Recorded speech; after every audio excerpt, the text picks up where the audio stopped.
Friends, आपका स्वागत है स्कॉलर एलाइट में। जो लोग ये वीडियो पहली बार देख रहे हैं तो उनसे रिक्वेस्ट है कि आप हमारे चैनल को सब्सक्राइब कर लीजिए और वीडियोस को देखिए, ताकि जो है नोटिफिकेशन आपको जो है ईमेल के माध्यम से पता चल जाएगा अगर आप सब्सक्राइब करेंगे जो भी वीडियो मैं अपलोड करूँगा। तो आज का जो ये सेशन है, इसके अंतर्गत जो जीके और साइंस की क्विज़ मैंने स्टार्ट की है वो मैं आपको बताऊंगा। ये उसका पार्ट 12 है, 11 तक ऑलरेडी अपलोडेड है, तो उनको देख लीजिए। इसके अंदर अगेन जो है मैं आपको प्रीवियस ईयर क्वेश्चंस को बताऊंगा कि जो एग्ज़ाम में पूछे गए हैं एमपी पुलिस कांस्टेबल के और क्या उसके आंसर हैं, क्या हो सकते हैं, वो मैं आपको आज एक्सप्लेन करूँगा। चलिए बात करते हैं पहले क्वेश्चन की। पहला क्वेश्चन है यहाँ पे हमारा कि भारत के पहले साम्राज्य बनाने वालों, यानी कि जिन्होंने अपना एम्पायर बिल्ड किया हुआ था, के रूप में कौन जाने जाते हैं, मतलब कौन सा ऐसा वंश है जो कि एम्पायर बिल्डर्स के रूप में जाना जाता है। ये क्वेश्चन पूछा गया है। तो पहला ऑप्शन है मौर्य, फिर पूछा गया है आपका सेकंड ऑप्शन है गुप्त, और गुप्ता नहीं है, ये गुप्त है। गुप्त वंश, मौर्य वंश, बकाटक वंश और नंद वंश। तो इसका आंसर जो है नंद वंश जाएगा। तो इसका आंसर हो गया आपका नंद वंश, नॉट नंदा, नंद वंश, क्योंकि इंग्लिश में है NANDA लिख देते हैं, लेकिन ये नंद वंश कहलाएगा आपका।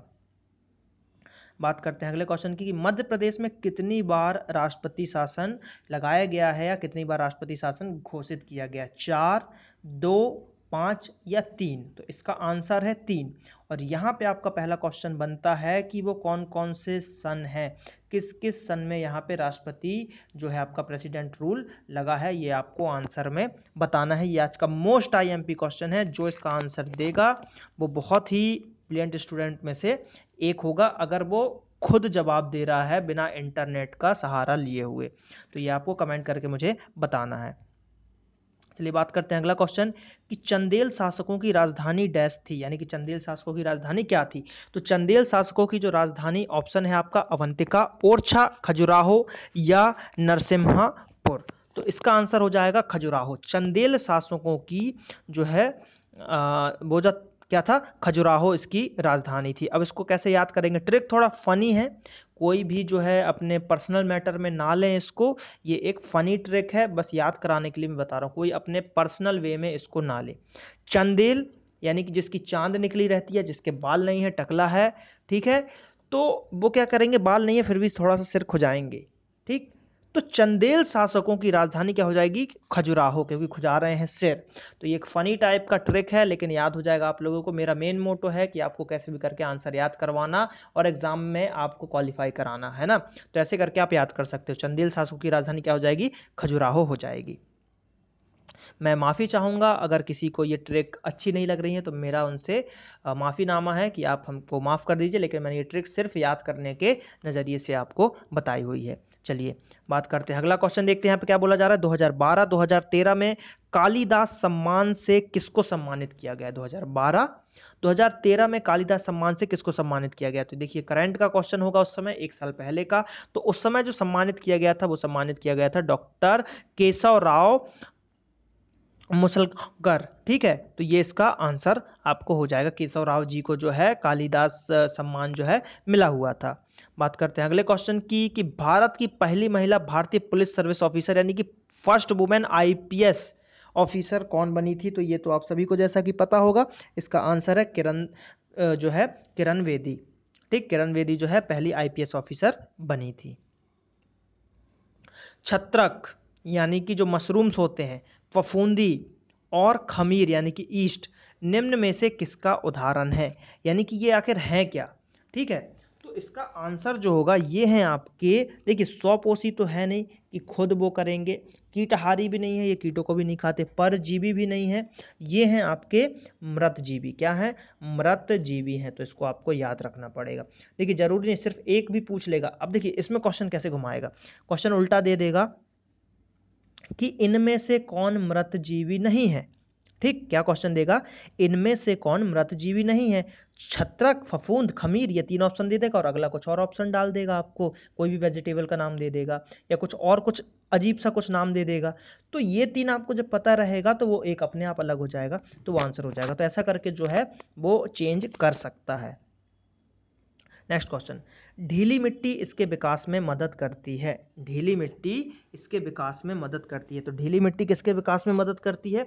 ये करती है आपकी जो भी सूक्ष्म जीव और केचुए होते हैं हमारे, तो ये जो है थोड़ी सी अगर मिट्टी ढीली रहेगी तो उसमें जो है इनका विकास अच्छा होगा, ये ऊपर नीचे जा पाएंगे, सब कुछ करेंगे, तो उससे क्या होगा कि इनका जो है विकास बहुत अच्छे तरीके से होगा। केचुआ मतलब इसका आंसर हो जाएगा ए, सूक्ष्म जीव और केचुए। हीमोग्लोबिन एक लाल वर्णक मौजूद होता है, ये किस में होता है? डब्ल्यूबीसी इसका फुल फॉर्म होता है वाइट ब्लड सेल, तो उसमें रेड तो कहीं आ ही नहीं रहा, खत्म। प्लाज्मा जीव द्रव इसमें भी नहीं होता, प्लेटलेट्स इसमें भी नहीं होता। ये क्या करता है? हमारे खून को गाढ़ा करता है। देखिए इसके फैक्ट्स बताता हूँ मैं आपको, इसका बताता हूँ। जब डेंगू होता है तो ये आपके कम हो जाते हैं प्लेटलेट्स, तो ये जब कम हो जाता है तो क्या होता है? खून पतला हो जाता है, तो इससे अपन को प्रॉब्लम होती है।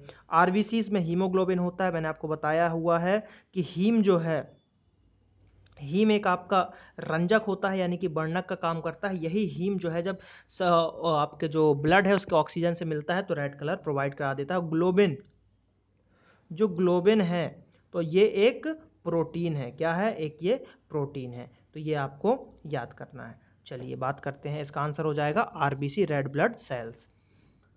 नेक्स्ट क्वेश्चन देखते हैं, यहाँ पे क्या बोला जा रहा है? किसकी उपस्थिति के कारण दही का स्वाद खट्टा हो जाता है? यानी कि दही का स्वाद खट्टा कैसे हो जाता है, कौन सा ऐसा एसिड होता है इसमें जो खट्टा हो जाता है? तो देखिए सबसे पहले तो दही जमाने के लिए हम क्या डालते हैं उसमें? लैक्टोबैसिलस डालते हैं, ठीक है। अब लैक्टोबैसिलस हमने डाला तो क्या हुआ कि लैक्टोबैसिलस जो हमारा है वो क्या करता है कि दूध को दही में जमा देता है, तो उसमें लैक्टिक अम्ल के कारण जो है थोड़ा सा खट्टापन आता है। जितना ज़्यादा देर दही खुले में रहेगा उतना जल्दी वो खट्टा हो जाएगा, तो आंसर हो जाएगा लैक्टिक अम्ल। सी एफ एल का जो है संक्षिप्त नाम यहाँ पे क्या है? तो सी एफ एल जो है, ये सब लोग लाइट यूज़ करते हैं आजकल, तो एलईडी का ज़माना आ गया, तो यहाँ पे जो है इसका फुल फॉर्म है कॉम्पैक्ट फ्लोरोसेंट लैंप। क्या हो जाएगा? कॉम्पैक्ट फ्लोरोसेंट लैंप, यानी कि सी इज द राइट आंसर। ऐसी लाइट, एलईडी का भी फुल फॉर्म पूछ सकता है, लाइट एमिटिंग डायोड, याद रखिएगा। एलईडी जो है इससे ज़्यादा एफिशिएंट है, यानी कि सी एफ एल मान लीजिए 40 वाट का बल्ब आप यूज़ करोगे सी एफ एल में, उतनी रोशनी 10 वाट का आपको सी एफ एल एलईडी दे देगा, तो ये हमारे 30 वाट की बचत हो जाएगी। तो इसलिए एलईडी यूज़ कीजिए, बिजली बचाइए, ताकि सभी बिजली यूज़ कर सकें।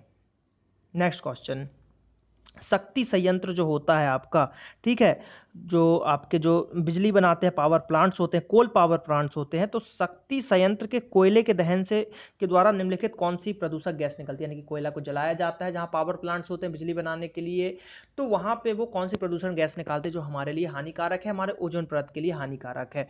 तो ये जो है आपका CO2, CO, SO2 और NO2, तो इसमें जो है SO2 निकलता है, जो कि बहुत ही घातक गैस होती है। बात करते हैं अगले क्वेश्चन की, कि भूमि में जल के रिसाव द्वारा भौम जल फिर से प्राप्त होता है इस प्रक्रिया, यानी कि भूमि में क्या हुआ कि ऊपर से जल सोख के रिश्ते रिश्ते नीचे गया और उसी जल को हम निकाल लेते हैं, तो वो हमको फिल्टर्ड मिलता है, साफ शुद्ध। हम बोलते हैं ना बोरिंग का पानी है यार, ये खराब नहीं होगा, अच्छा होगा, पी लो अगर बोरिंग ज़्यादा नीचे तक की है तो इस प्रोसेस को क्या कहा जाता है? इस प्रोसेस को कहा जाता है इनफिल्ट्रेशन। क्या कहा जाता है? इनफिल्ट्रेशन। तो इसका आंसर हो जाएगा इनफिल्ट्रेशन, यानी कि इसमें देखिए कौन सा नंबर का है? B, B is the right answer. बात करते हैं अगले क्वेश्चन की, कि वस्तु को विश्राम अवस्था से गतिशील करने के लिए आवश्यक बल का एक माप संस्तर है, यानी कि अगर कोई वस्तु कहीं पर रखी हुई है, उसको वहां से आपको विश्राम है, उसको मूव कराना है, तो उसके लिए इसमें से जो है कौन सा बल जो है आपका वो होगा? तो इसका आंसर है स्टैटिक जो घर्षण है, स्थैतिक घर्षण जो है इसके अंतर्गत पहले से, यानी कि स्थैतिक घर्षण के रूप में है, तो इसका आंसर हो जाएगा स्थैतिक घर्षण। बात करते हैं अगला, निम्न में से कौन विद्युत का चालक नहीं है? अम्लीय जल, नल का जल, आसुत जल और लवण, लवण का विलयन, यानी कि लवण यानी कि सॉल्ट सॉल्यूशन। तो देखिए अगर कोई भी सॉल्ट सॉल्यूशन की बात करते हैं, देखिए बताता हूँ आपको, सॉल्ट सॉल्यूशन की अगर बात करते हैं तो ये भी जो है आपका जैसे आपने 3 इडियट मूवी देखी होगी, तो उसमें वो टॉयलेट करता है और सामने वाले को करंट लग जाता है, तो हमारा जो ये होता है टॉयलेट, तो इसमें भी नमक की थोड़ी बहुत मात्रा रहती है, तो इससे हम समझ सकते हैं अम्लीय भी होता है, तो इससे हम ये समझ सकते हैं कि ये विलयन जो है आपका इसमें चालक होगा, यानी कि इसमें करंट लग सकता है, बिजली प्रवाहित हो सकती है। आसुत जल को अभी हम बाद में रखते हैं। नल का जल देखते हैं, नॉर्मल पानी में बिजली करंट हमको लग जाता है। अम्लीय जल और एसिडिक होगा तो उसमें भी करंट लग जाएगा। बस डिस्टिल वाटर जो है इसमें आपका करंट नहीं लगता, तो इसका आंसर जो हो जाएगा आपका डिस्टिल वाटर हो जाएगा। तो याद रखिएगा निम्नलिखित में से कौन विद्युत का चालक नहीं है? तो ये हो जाएगा आसुत जल, यानी कि डिस्टिल्ड वाटर।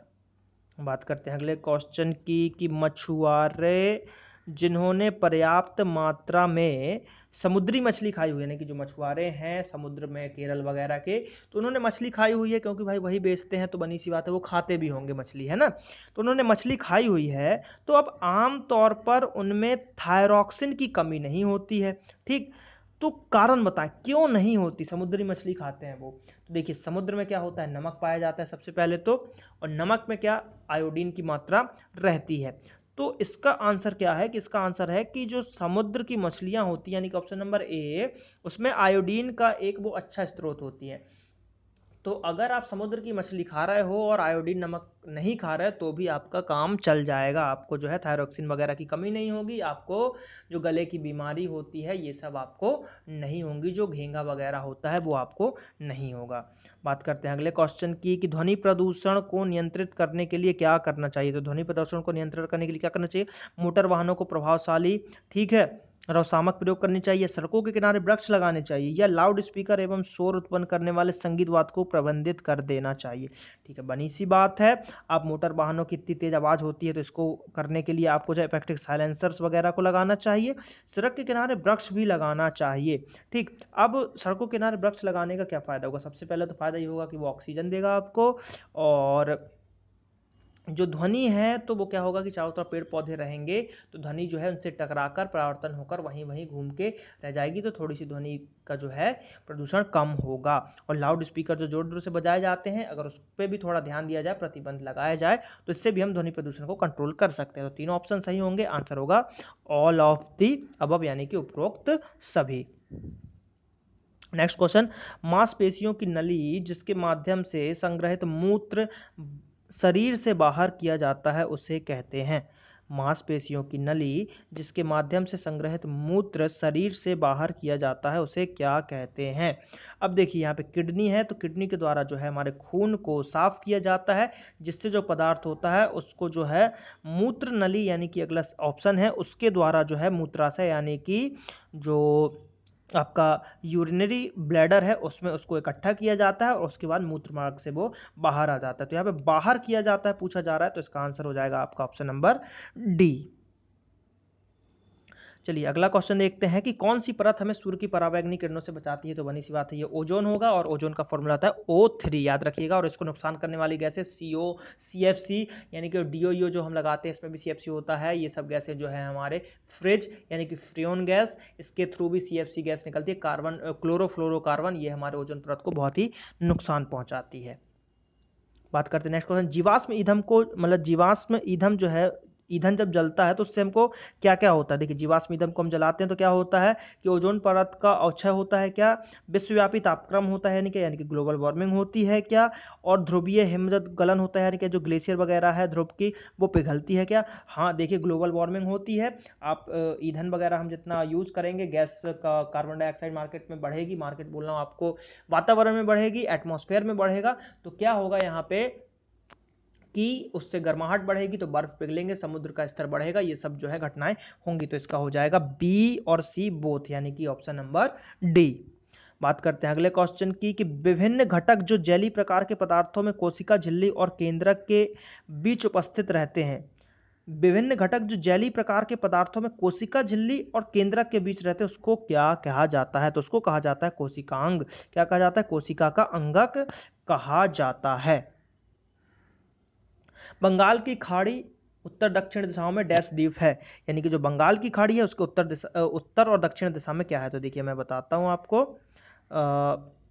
बंगाल की खाड़ी, वे ऑफ बंगाल, यहाँ पे है वे ऑफ बंगाल। अब इसको अगर हमने मान लिया कि ये हमारा हो गया आपका नॉर्थ ईस्ट, सॉरी वेस्ट और साउथ, तो आप जो अंडमान निकोबार देखते हैं वो यहाँ पे है। तो ये कौन, सॉरी अंडमान निकोबार, देखिए बंगाल की खाड़ी जो है यहाँ पे है, सॉरी ठीक यहाँ पे है, ये हिस्सा बनेगा, तो जो द्वीप है वो यहाँ पे है इसका। तो इसके ये किधर वाला आएगा, यहाँ पे आएगा ये वाला हिस्सा, यानी कि किसी भी चीज़ का ये वाला हिस्सा। तो ये वाला हिस्सा कौन सा है, ये देखिए इसमें क्या दिया है, उत्तर दक्षिण की बात की जा रही है, तो ये उत्तर है ना, ये क्या हो गया उत्तर, और यहाँ पे हो गया दक्षिण। उत्तर दक्षिण की बात कर रही है तो ये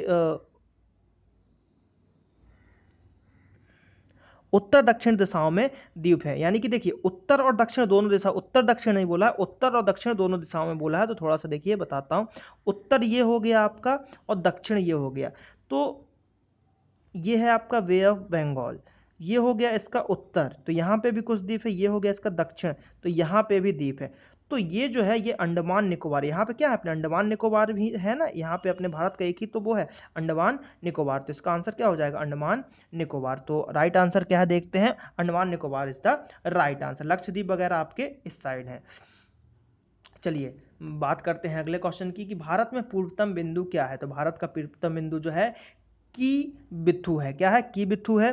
तो इसका आंसर हो जाएगा आपका की बिथु इस क्वेश्चन का। लेकिन इसको समझाता हूं, इंदिरा पॉइंट, इंदिरा पॉइंट और इंदिरा कॉल। इंदिरा कॉल जो है आपका सबसे ऊपरी भाग है, यानी कि जो नॉर्थ का है वो सबसे ऊपर का है आपका इंदिरा कॉल, और साउथ का बात करें तो साउथ का है इंदिरा पॉइंट। कन्याकुमारी नहीं है, साउथ का जो है पॉइंट है इंदिरा पॉइंट।